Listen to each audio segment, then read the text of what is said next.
Hello everyone, I'm Dante from Low Manor and welcome to another Lorewatch. Today we're jumping into the lore of the fiercest mech pilot in JunkerTown, the Wrecking Ball, or Hammond to his friends. At the peak of the Golden Age, humanity, for the most part, was united. With Overwatch growing, opening more facilities and significantly increasing investments into science and raising interest in exploring new frontiers. One of the first was a return to the moon. Not as nations racing against each other, but as a unified effort. To establish a stable foothold on its surface, allowing for experiments into low gravity conditions to be conducted. In addition to the effects of enhancing DNA, as the research became more and more prominent. From the creation of super soldiers used to turn the tide against the Omnics, to incredibly advanced medical procedures. Able to repair previously fatal injuries, cure disease, and in the more ethically flexible areas, altering the genetics in live subjects, both animals and humans.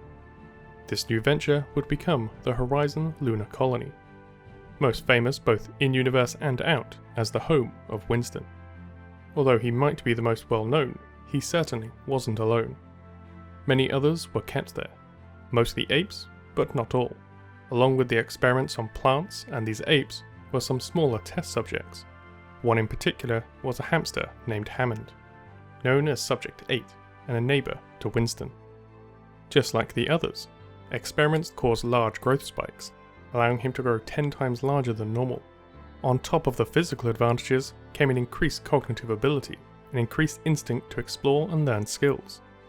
This led to frequent breakouts, which the doctors found somewhat annoying yet endearing. He would break out of his cage and find his way into the ventilation.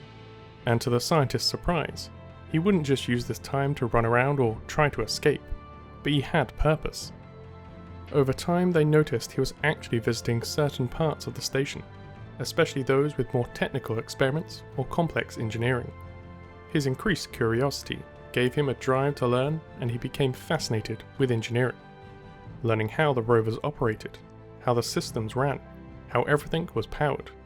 He wanted to learn it all, which goes some way to explain how he kept finding new and creative ways out of his room. In time, he also became friends with the now teenage Winston, who himself was considered a genius. Although he preferred the field of physics and more grandiose discoveries, he too was very much an engineer, passion they could both appreciate, even if communication wasn't so easy. Then things on Horizon started to take a downturn. The apes on the station became more hostile, causing disruptions with both the scientists and within their own social structures, eventually resulting in a full-on breakout, breaking their cages, and this time the scientists could not subdue them.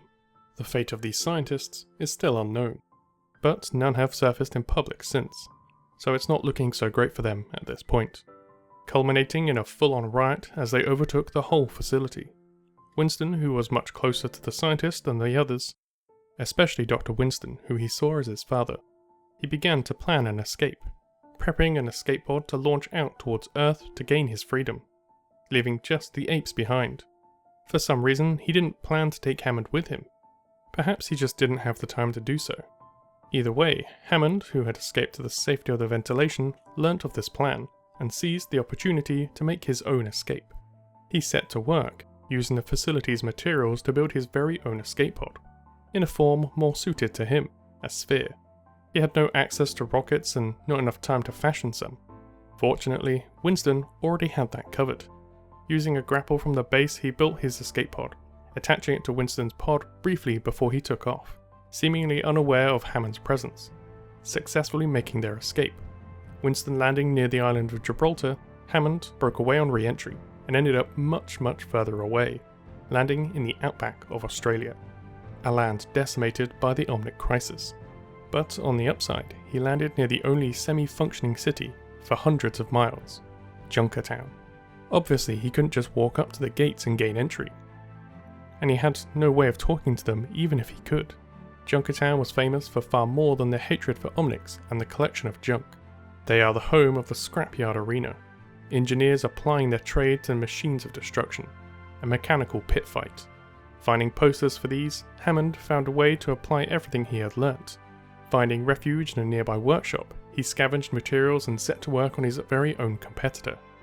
creating an outer shell of armor plates, adding 4 spider-like legs that fold back into the body, and somehow acquiring 2 giant machine guns.